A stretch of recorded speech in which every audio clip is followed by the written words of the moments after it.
Good evening বন্ধুরা। দুয়ার রান্নাঘরের নতুন একটি রেসিপির সাথে আপনাদের আবার সাদর আমন্ত্রণ। যারা আমরা কলকাতায় থাকি বা বাইরে থাকি, দাদা বৌদির বিরিয়ানির কথা সবাই খুব একটা শুনে এসেছো, বুঝেই গেছো আজকে কী রেসিপি হতে চলেছে। হয়তো কখনো রেস্টুরেন্টে ভিড়ের কারণে বা এত বৃষ্টি চলছে, ডিস্টেন্সটাও সবার জন্য সেম থাকে না, সেক্ষেত্রে আমাদের গিয়ে খাওয়াটা হয় না। তো আমরা যদি চটজলদি বাড়িতে দাদা বৌদির বিরিয়ানি বানিয়ে খেতে পারি, তাহলে ক্ষতি কী বলো। তো আজকে চলো নতুন একটি রেসিপি তোমাদের সাথে শুরু করা যাক, খুব ইজি। দাদা বৌদির বিরিয়ানি রেডি করার জন্য চিকেনকে ম্যারিনেট করার দরকার পড়ে না, দইটাকেও রাখার কোনো রকম দরকার পড়ে না। তো আমি বিরিয়ানি মশলা অ্যাড করেছি, আদা রসুনের পেস্ট আমার রেডি করা ছিল সেটা দিয়েছি, লবণ দিয়েছি স্বাদ মতো, আর আমার টেস্টের জন্য একটু পুদিনা পাতা দিয়েছি। বেরেস্তার জন্য পেঁয়াজ আমি কেটে নিয়েছি, বা যেহেতু আমরা বাড়ির লোকে খাবো, আলুগুলোকে আমি গোটা রাখিনি। লাগবে শাহি বিরিয়ানি মশলা, পরিমাণ মতো আদা রসুন, একটা আমি ঘোল তৈরি করেছি যার জন্য বিরিয়ানির কালারটা আসবে। দুধের মধ্যে কেশর, মিঠা আতর, কেওড়া জল, গোলাপ জল। চালটাও আমি ভিজিয়ে রেখেছি, লেবুটা জাস্ট ওপরে দেওয়া, ওটা আমি গরম জলের মধ্যে দেব যাতে একটা চাল আরেকটা চালের সাথে লেগে না যায়। ফোড়নের জন্য কিছু গরম মশলা, তেজপাতা লাগবে, আমার ঘি আর সাদা তেল। তেলটা আমার গরম হয়ে এসছে, এখন হাই ফ্লেমে কিন্তু আমি বেরেস্তাগুলো ভেজে নেব। আমি হাঁড়িতে জল চাপিয়ে দিয়েছি, যখন জলটা ফুটতে শুরু করবে তখন আমি এখানে পরিমাণ মতো নুন, একটু গরম মশলা আর একটা লেবু আমি এইভাবে চিপে দেব। যদি কেউ চান এখানে কিন্তু গোটা জিরেও একটু অ্যাড করতে পারেন। বেরেস্তাটা যখন এমন ব্রাউন রঙের ভাজা হয়ে যাবে তখন আমি কিছুটা পরিমাণ বেরেস্তা উঠিয়ে রাখলাম এখানে। আর এই যে পেঁয়াজটা, এখানে আপনারা পরিমাণ মতো নুন, সামান্য একটু হলুদ, আর যারা যারা চান একটু লঙ্কার গুঁড়ো অ্যাড করে নিতে পারেন। যেহেতু আমার বাড়িতে বাচ্চা আছে তাই আমি লঙ্কার গুঁড়োটা অ্যাড করলাম না। এখন আমি এই তেলের মধ্যেই আদা রসুনের পেস্টটা দিয়ে দেব। পেস্ট করে রাখা আমি আদা রসুনের যে রসটা আছে সেটা আমি দিয়ে কিছুক্ষণ এটাকে কষিয়ে নেব। যখন দেখব পেঁয়াজ রসুনটাও একটু ভাজা হয়ে গেছে তখন কিন্তু আমি কেটে রাখা আলুগুলো দিয়ে দেব।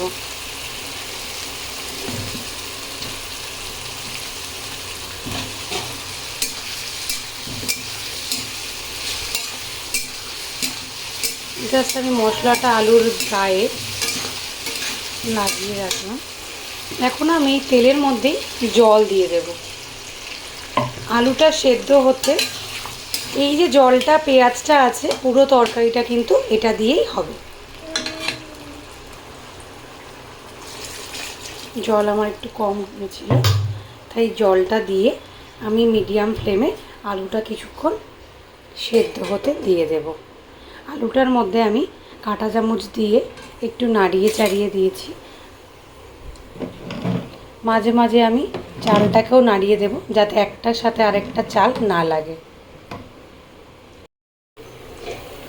4-5 মিনিট পর আমি একটু দেখে নেব আলুটা আমার কতটা নরম হয়েছে, দেখার জন্য আলুটা আমার সেদ্ধ হয়েছে কিনা। দেখুন খুন্তিটা কিন্তু পুরো ঢুকে যাচ্ছে।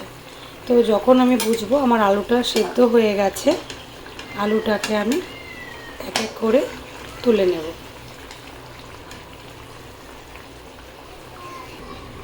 এর মাঝে আমি একটু চালটাকেও দেখে নেব, কারণ চালটাকে আমি 70%ই সেদ্ধ করব, 30% কিন্তু এটা দমে সেদ্ধ হবে। দেখুন 2 টুকরো হয়ে যাচ্ছে, এমন অবস্থায় আমি চালটাকে ছেঁকে নেব। আলুগুলো তুলে নেওয়ার পরেও কিন্তু আমার গ্রেভিটা এই অবস্থায় আছে। দাদা বৌদি থেকে এটাকে পেঁয়াজের রস বলা হয়। এই রসের মধ্যে কিন্তু আমি এখন মাংসটা যে রাখা ছিল সেটাকে দিয়ে দেব। চিকেনটাকে আমি এখন হাই ফ্লেমে 10 থেকে 15 মিনিট কষিয়ে নেব। দেখুন চিকেনটা কিন্তু হয়ে গেছে, এখন আমার দমে দেওয়ার পালা। যেহেতু আমার রাইসের কোয়ান্টিটিটা বেশি আছে, তো একটা কড়াইয়ে হবে না, তো আমি দুটো কড়াইয়ে বসাবো। কেমন করে রেডি করছি সেটা আপনাদের দেখিয়ে দিচ্ছি। আমি চিকেন দুটো কড়াইয়ে হাফ হাফ করে নিয়েছি। এখন আমি রাইস অ্যাড করব।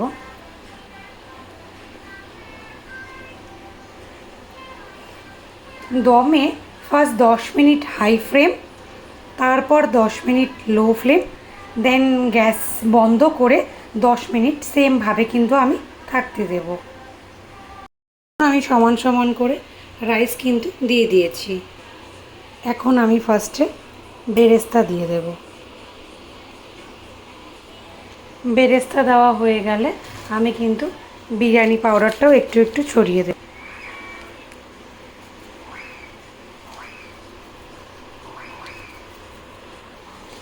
শেষে আমি দুধের মিশ্রণ দিয়ে যে ঘোলটা বানিয়ে রেখেছি সেটা আমি দুটো কড়াইতে দিয়ে দেব কালারের জন্য।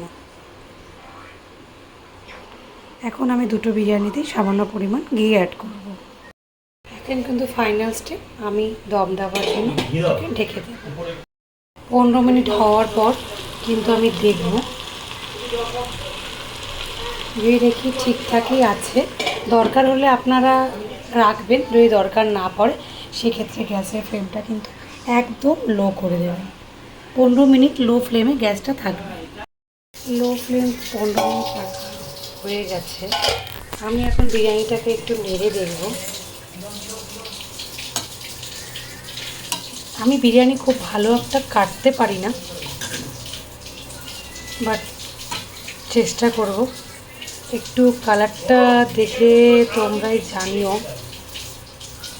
কেমন হয়েছে। দাদা বৌদির বিরিয়ানির মতো হয়েছে। আলুটা কিন্তু পুরো সেদ্ধ হয়ে গেছে।